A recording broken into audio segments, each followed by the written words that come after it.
War Crimes Watch. A devastating walk through Bucha's horror. Walking through Bucha, the Associated Press spoke with 24 witnesses of the Russian occupation. Bucha, Ukraine. There is a body in the basement of the abandoned yellow home at the end of the street near the railroad tracks. The man is young, pale, a dried trickle of blood by his mouth, shot to death and left in the dark, and no one knows why the Russians brought him there, to a home that wasn't his. There is a pile of toys near the stairs to the basement. Plastic clothespins sway on an empty line under a cold, gray sky. They are all that's left of normal on this blackened end of the street in Bucha, where tank treads lay stripped from charred vehicles, civilian cars are crushed, and ammunition boxes are stacked beside empty Russian military rations and liquor bottles. The man in the basement is almost an afterthought, one more body in a town where death is abundant, but satisfactory explanations for it are not. A resident, Mykola Bobik, points out the man after pondering the scene in a small courtyard nearby. 3 men lay there. One is missing an eye. On an old carpet near one body, someone has placed a handful of yellow flowers. A dog paces by a wheelbarrow around the corner, agitated. The wheelbarrow holds the body of another dog. It has been shot, too. This story is part of an ongoing investigation from the Associated Press and Frontline that includes the War Crimes Watch Ukraine INTER active experience and an upcoming documentary. Bobik stands, a cigarette in one hand, a plastic bag of cat food in the other. "I'm very calm today," he says. "I shaved for the first time." At the beginning of their month-long occupation of Bucha, he said, the Russians kept pretty much to themselves, focused on forward progress. When that stalled, they went house to house looking for young men, sometimes taking documents and phones. Ukrainian resistance seemed to be wearing on them.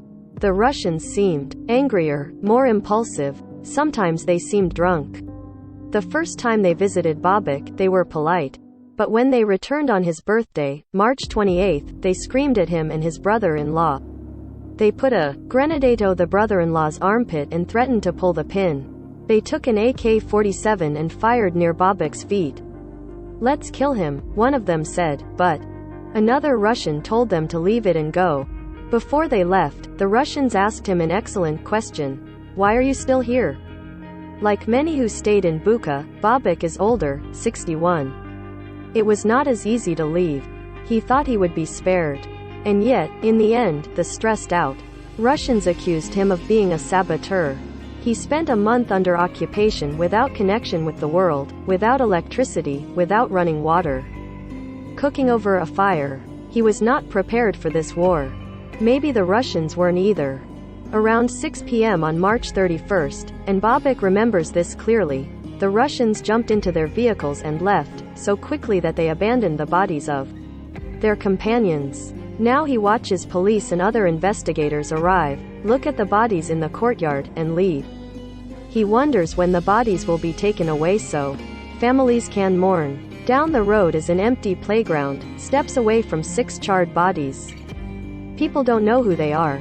"On this street we were fine," Bobik says, taking stock of the occupation. In Bucha, everything is relative. They weren't shooting anyone who stepped out of their house. On the next street, they did. Walking through Bucha, a reporter encountered 24 witnesses of the Russian occupation. Almost everyone said they saw a body, sometimes several more. Civilians are killed, mostly men, sometimes picked off at random. Many, including the elderly, say they themselves were threatened. The question that survivors, investigators and the world would like to answer is why. Ukraine has seen the horrors of Mariupol, Kharkiv, Chernihiv and nearby Irpin. But the images from this town an hour's drive from Kyiv, of bodies burned, bodies with hands bound, bodies strewn near bicycles and flattened cars, have seared themselves into global consciousness like no others. It certainly appears to be very, very deliberate.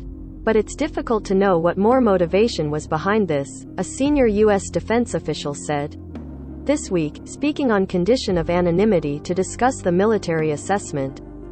The residents of Bucha, as they venture out of cold homes and basements, offer theories. Some believe the Russians weren't ready for an extended fight or had especially undisciplined fighters among them.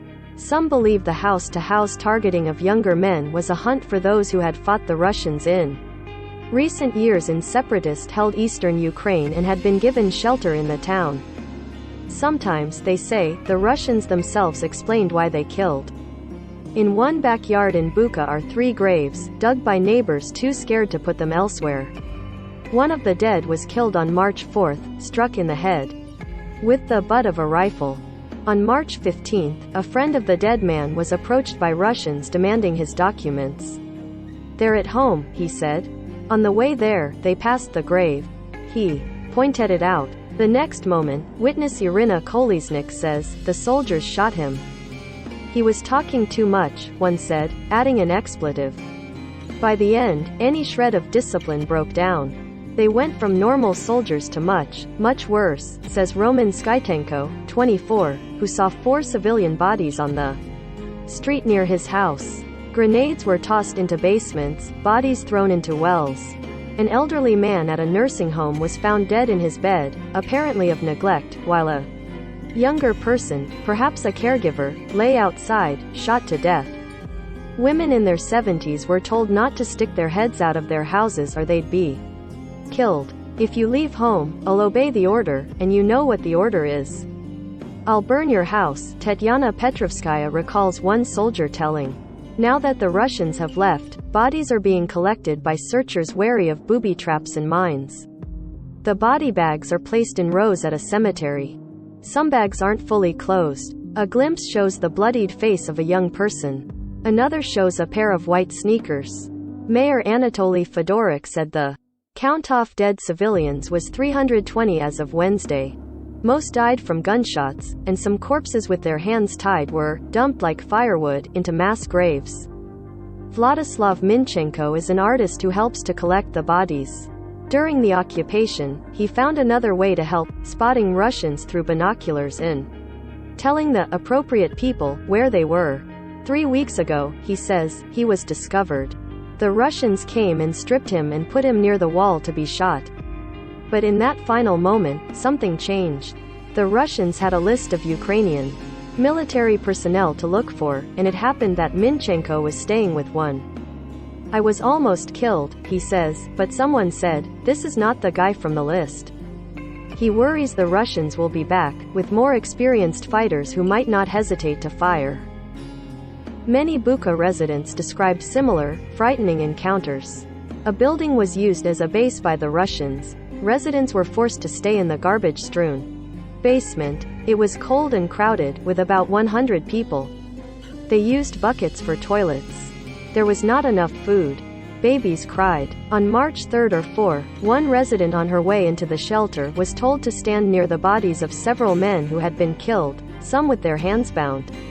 "I thought they'd shoot us right there," she says, not giving her name. As she stood there, crying, a Russian soldier told her not to be afraid, they only wanted to speak with men. 3 days later, she was released. It is not clear why. A few homes away stands 80-year-old Galina Cheretinachenko. She leans on 2 canes near the end of her sidewalk, a bright pink scarf around her head. When the Russians came to her door in the early days of the occupation, they parked their tank in her front yard, almost crushing her flower bulbs. She refused to go to the shelter. The Russians moved in with her instead. They cooked in her courtyard, slept in her house, used her kettle for tea. She gave them her tomatoes and cucumbers. They told her not to leave her room. "They weren't bad, they just wouldn't let me out," she says. She is only beginning to learn about the town's real toll, about how at least 4 people in her area were killed, all civilians, and how the Russians told people to bury the dead in their courtyards. "I was born in World War II, Cheretinachenko says. If you tell me the Nazis did this, I'd understand. I don't understand how the Russians can do this. They got hungry," says another survivor, 63-year-old Natalia Alexandrova. "They got cold. At first," she says, "the Russians behaved. They said they had come for 3 days. But the war went on, and they started to loot clothing, shoes, alcohol, gold, money. They shot TV screens for no reason. They feared there were spies among the Ukrainians. Alexandrova says her nephew was detained on March 7 after being spotted filming destroyed tanks with his phone. He was accused of being a Ukrainian nationalist. 4 days later, he was found in a basement, shot in the ear. Days later, thinking the Russians were gone, Alexandrova and a neighbor slipped out to shutter nearby homes and protect them from looting. The Russians caught them and took them to a basement. They asked us, "Which type of death do you prefer, slow or fast? Grenade or gun?" I told them I didn't want to die, she says. They were given 30 seconds to decide. Suddenly the soldiers were called away, leaving Alexandrova and her neighbor shaken but alive. "I'm not saying everyone was crazy, but some were very bad people," she says. Soldiers should have some dignity. They were just a gang of thieves. The Russians became desperate when it became clear they wouldn't be able to move on Kyiv, says Sergei Radetzky, who noticed fewer organized troop movements in the occupation's final days. The soldiers were just thinking about how to loot and get out. They were more nervous and aggressive. They needed to kill someone, he says. And killing civilians is very easy. In a silent neighborhood, the gate of a home is open. An elderly woman in a fur coat lies in the front doorway, face down. A dog, one of many roaming the streets, stands beside her and yips. Inside, curled on the worn wooden floor under the kitchen table, is another elderly woman. No one seems to know how they died. They have been lying there since March 5, says a neighbor, Sergei. Shock is not enough to describe it. He believes a Russian sniper shot them at a distance. Around the corner, on an empty street, a woman in a knitted cap watches from her gate. At a muffled blast from distant demining operations, she ducks in terror, grabbing her head. Then she sighs. Valentina Nekrytenko is 63 and spent the occupation with her husband, who is so ill he can barely stand. He lies on a mattress on their living room floor. Under blankets. Nekrytenko believes the war has shaken his mind. The dim home around them is scattered too, with a half-made meal of bread and beetroot neglected near the sink. Nekrytenko says she watched the Russians break into the house across the street. A piece of a mortar shell pierced her roof. Limping, not so well herself, she never went far, only going out for water. Cut off for so long, she doesn't know about the bodies of the elderly women a few houses away. She doesn't know why the horrified world has come to her. Townto document the dead. Why come here? Nekrytenko asks, honestly puzzled. There's nothing important about Bucha. Associated Press journalists Rodrigo Abad, Alexander Stashevsky, Felipe Dana and Vadim Girda in Bucha and Lolita Baldor in Washington contributed. Follow the app's coverage of the war at https://apnews.com/hub/Russia-Ukraine.